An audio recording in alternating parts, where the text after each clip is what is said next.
This is the RC Jet Jog. Oh, I just broke it.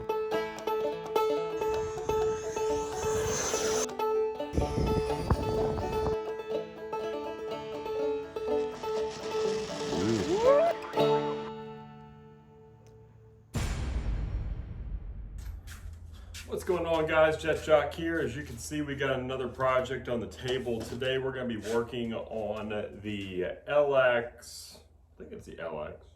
Anyway, I'm going to just go with that. The LX, you can get it at Banana Hobbies, the 2000 millimeter B-25. I figured this would be a good time for us to talk about this, seeing that Motion's coming out with their B-25.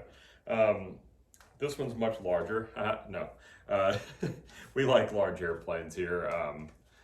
1600 is a little small for me. This is 2000 millimeter B-25. It's a pretty nice size airplane, but the big problem with this airplane is the hardware. So I just want to show y'all a great example of just how bad the hardware is on this airplane.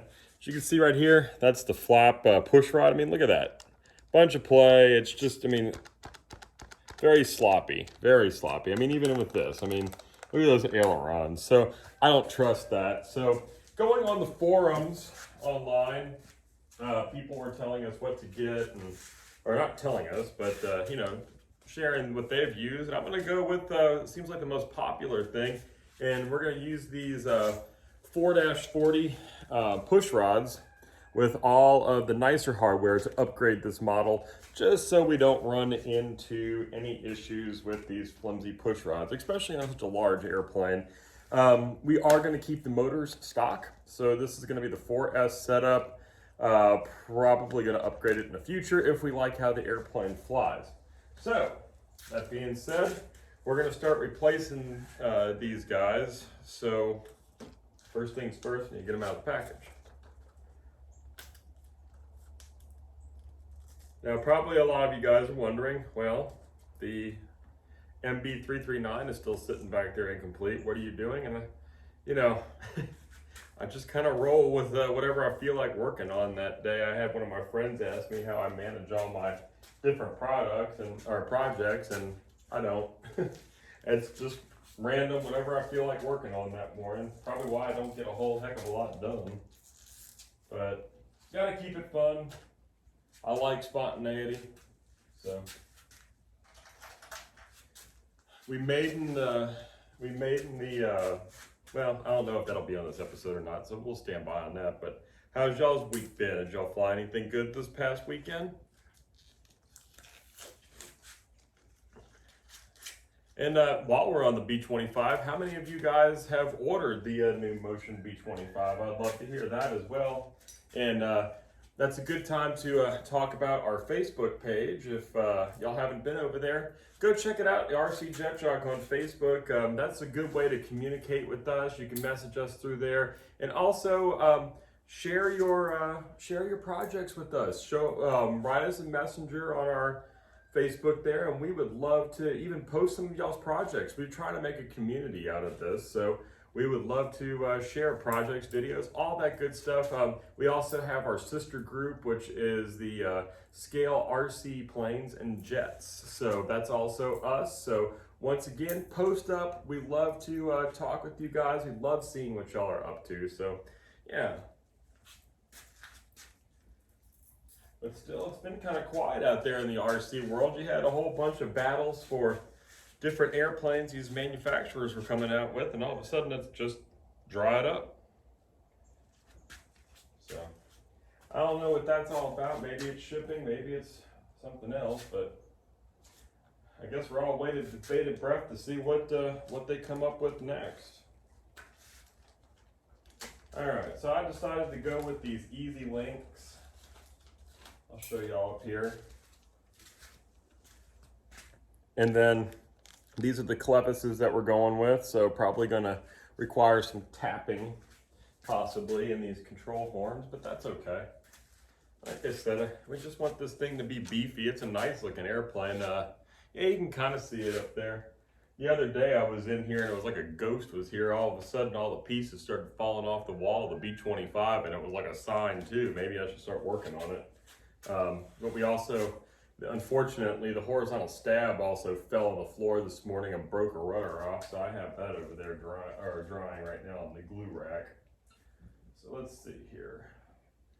Now I just got to get a bolt cutters.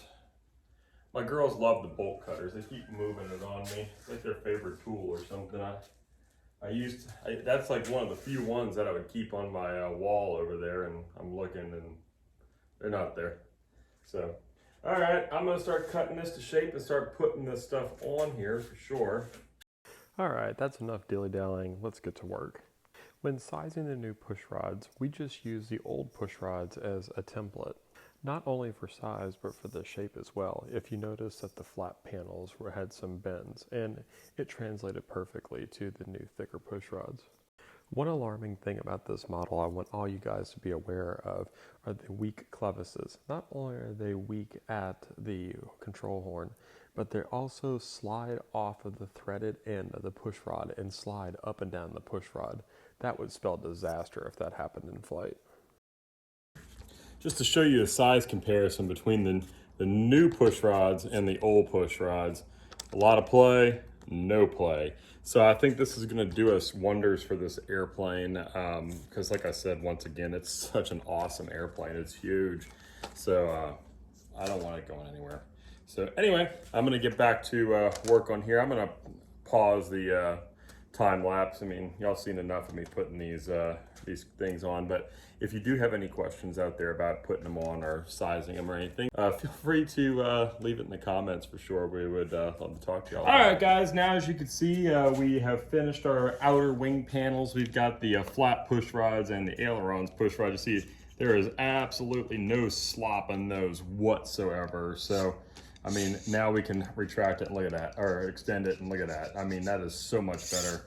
So next up, I guess tomorrow, because sun's out, it's time to start doing some stuff on the farm. But next up, we'll be doing the empennage after it finishes drying.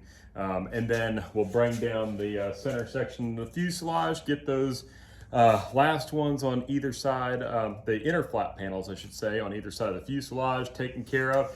And then we'll start hooking up our receiver and start powering it up, and exciting things are to come. So until tomorrow, hopefully I can wake up on time. We'll see you then.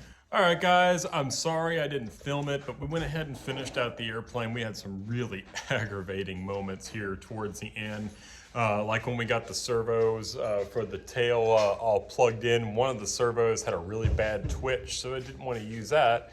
And unfortunately, one of our bolts in the tail stripped, so I glued it on before I tested the servos. So a lesson to you guys out there, don't forget to test your servos before you glue anything together.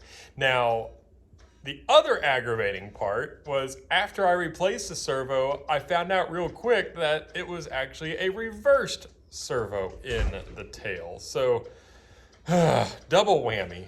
So what we ended up doing was we found, luckily in our box of electronics back there, a servo reverser. We got it hooked up, got it squared away, but gosh, that took us like a week to do just because I can only work on it a few times in the morning. So frustrating.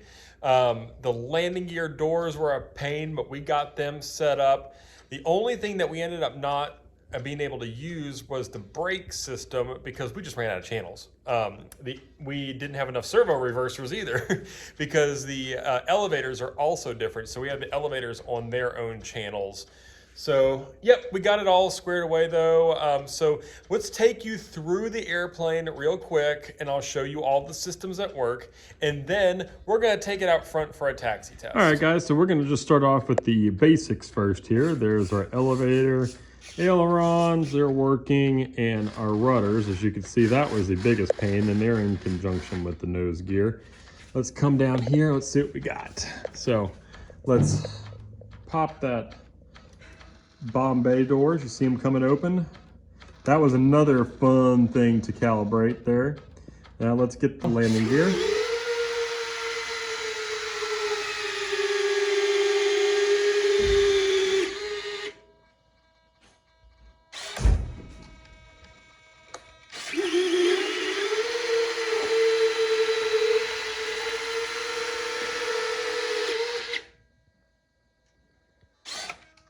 looking pretty tight. So let's come up over here now. Sorry about that, guys. Let's check out the flaps. Now, one thing is we do have a little bit of a lazy flap panel. Let me know what you guys think. Probably not gonna go ahead and use them on the Maiden, but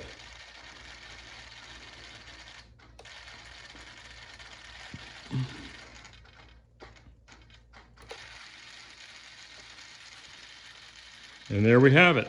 All right, guys, so there's all the systems. As you can see, we got everything hooked up. It was a battle, like I said, but nonetheless, we've got it, we persevered, and now let's leave you with a taxi test.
All right, guys, that was a great run up. The airplane looked phenomenal. I cannot wait to get it airborne.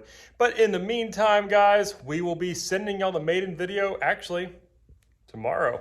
And so stay tuned for that. Please don't forget to hit that subscribe button so you don't miss out on cool things like that. And also, if you see new people at the airfield, please include them in the hobby. Let's grow this thing. I know the government regulations put a damper on that, but you know what? By including these people who are looking to escape that regulation, we will continue to grow in a positive direction. Don't forget to get your families involved. And again, please don't forget to like, share, leave some comments, and subscribe. We'll see you next time, guys. Bye.